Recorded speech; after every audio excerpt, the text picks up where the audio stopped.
O que é batismo? Para que serve o batismo? Amados, isto é uma dúvida que tem assolado a maioria dos cristãos. Dentro das próprias correntes evangélicas, dentro do catolicismo romano, dentro de cada denominação, cada um tem uma visão diferente do que é o batismo. Cada um diz uma coisa e cada um executa de uma maneira. Essa é uma confusão terrível que tem se feito a respeito do batismo e que hoje nós vamos aqui desmistificar e trazer toda a verdade a respeito do batismo. Mas isso logo depois da vinheta, ok?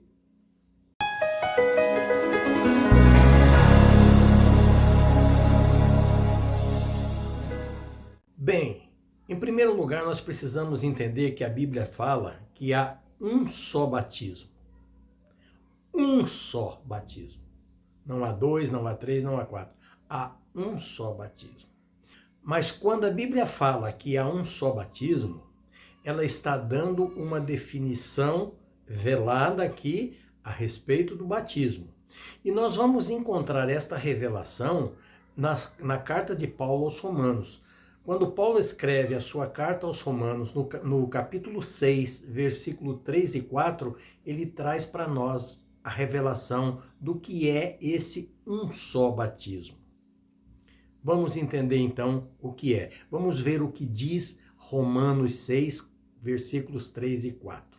Diz assim: ou não sabeis que todos que fomos batizados em Jesus Cristo fomos batizados na sua morte? De sorte que fomos sepultados com ele pelo batismo na morte, para que como Cristo foi ressuscitado dentre os mortos pela glória do Pai, assim andemos nós também em novidade de vida. Então vemos aí o apóstolo Paulo trazendo a clareza do que é o batismo, que é o nosso mergulho na morte com Cristo. Quando nós mergulhamos na morte com Cristo, nós estamos sendo batizados. Esse é o único batismo, é um só que nós devemos executar, esse mergulho na morte. Uma vez mergulhado com Cristo na morte, nós somos de Cristo, nós pertencemos a Cristo, nós nos entregamos a Cristo e não tem segundo batismo mais. É só esse mergulho. Por isso, um só batismo. Que as pessoas confundem muito com a representação simbólica do batismo. Representar o batismo simbolicamente é uma coisa e mergulhar com Cristo é outra. Quando nós vemos esse contexto, para que nós entendamos melhor, nós precisamos entender o que significa a palavra batismo. Por que batismo? Bem, a palavra batismo é uma palavra grega. Ela está escrita no Evangelho, nos Evangelhos, ela está escrita em grego koiné, e ela é, em grego, ela é baptismos. Baptismos. E significa imersão, mergulho, adentrar a água ou a algum lugar. Isto significa batismo, imersão, imergir na água. Esse é o significado de batismo. Então, quando nós analisamos este significado com o significado teológico de batismo que Paulo nos apresentou, que é o mergulho na morte com Cristo, né? Fomos batizados com Cristo, ou seja, fomos mergulhados com Cristo na morte de Cristo, então nós já entendemos que esse batismo único é aquele em que nós mergulhamos, nós nos tornamos cristãos, descendência de Cristo, como irmãos que somos adotados por Cristo e vamos com ele para a glória. Este é o significado teológico de batismo. Mergulhar com Cristo na morte de Cristo para ressuscitar para a vida espiritual da qual nós estávamos mortos. Muito bem, só que tem um pequenino detalhe. Este batismo único teológico que Paulo nos apresenta de mergulhar na morte com Cristo, ele tem ainda um simbolismo também teológico complementar, que vai nos fazer entender por que desta necessidade de mergulharmos com Cristo na morte para termos a vida eterna, para ressuscitarmos para a vida espiritual. E esse significado teológico do batismo, ele está diretamente ligado com o versículo 1 e 2 de Gênesis. Lá na criação, lá atrás. Em Gênesis diz, no princípio, a terra era sem forma e vazia. Havia trevas sobre a face do abismo, e o Espírito de Deus pairava sobre as águas. Então nós vemos aí que não havia nada, mas havia água. O Espírito de Deus pairava sobre a água. A água já estava criada, já havia água. Então o Espírito de Deus pairava sobre as águas. E não havia nada.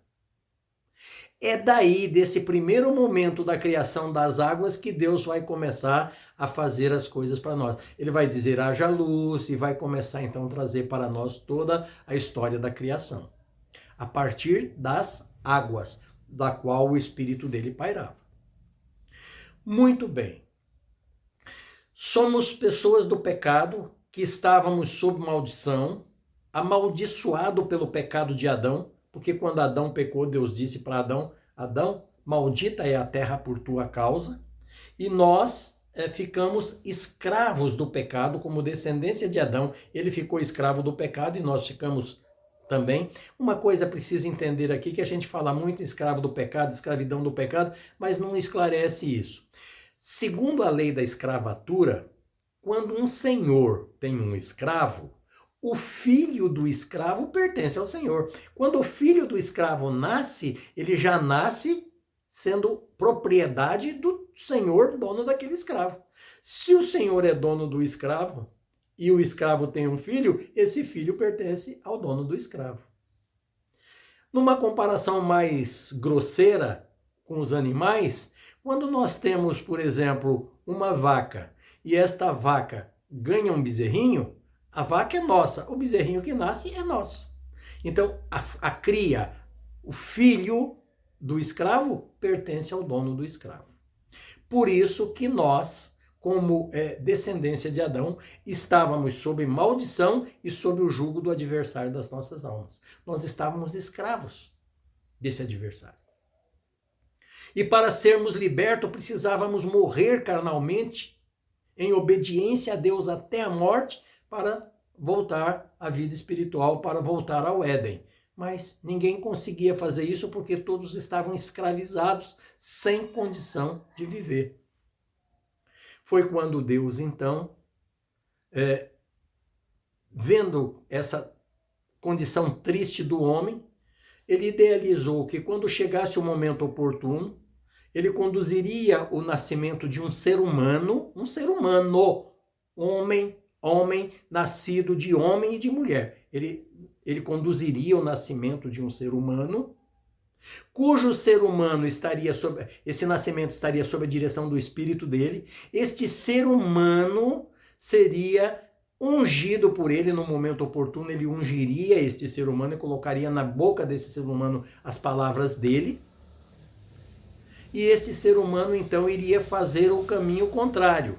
Ele ia passar por toda sorte de provação, ele ia passar por toda sorte de tentação, ele teria que vencer todas elas, porque ele vencendo todas elas, ele venceria o pecado, venceria a morte e ressuscitaria para a vida espiritual que estava morta.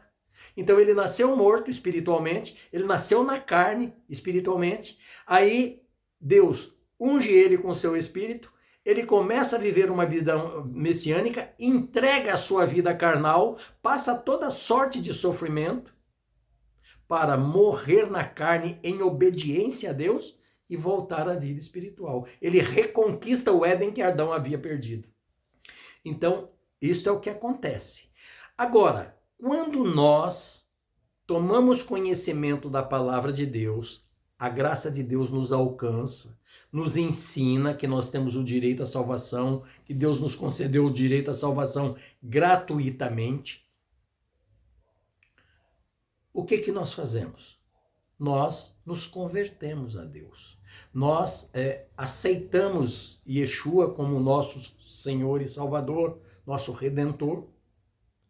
E a partir dali, assim como Yeshua recebeu o Espírito de Deus no Jordão, depois que ele saiu das águas do Jordão, ele recebeu e começou uma missão messiânica, nós, a partir do momento que aceitamos Jesus, nossa vida pregressa fica esquecida.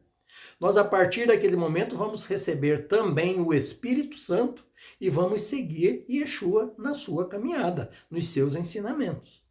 Então, a partir daquele momento, assim como Yeshua morreu o homem carnal quando recebeu a unção e passou a viver a vida espiritual, nós também vamos deixar de lado a nossa vida carnal, vamos renunciar aos prazeres mundanos, às coisas efêmeras e vamos começar a viver uma vida para o Espírito, buscar uma vida espiritual. Então, o que acontece ali? Morre o homem velho.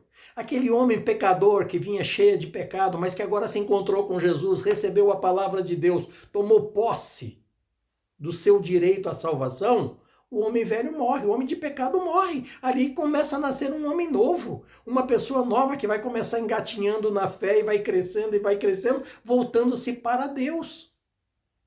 Então, o que acontece? Quando nós fecharmos os nossos olhos, andando, seguindo a Jesus, nós estaremos voltando com ele para o Éden. E o batismo, onde ficou aí? O batismo fica aqui. No momento em que eu tomo a decisão de aceitar Jesus, de viver com Jesus, de viver para Deus, de voltar para Deus, então eu vou dar um testemunho público para que todas as pessoas saibam que eu tomei essa decisão. E qual é esse testemunho público? É o batismo. Eu vou ser mergulhado nas águas para representar simbolicamente esse mergulho na morte com Cristo. E de que forma isso acontece? Acontece assim. O homem do pecado morre pelo arrependimento. Toma consciência da verdade, abandona o erro e passa a viver para pecar. Então, o homem do pecado morreu.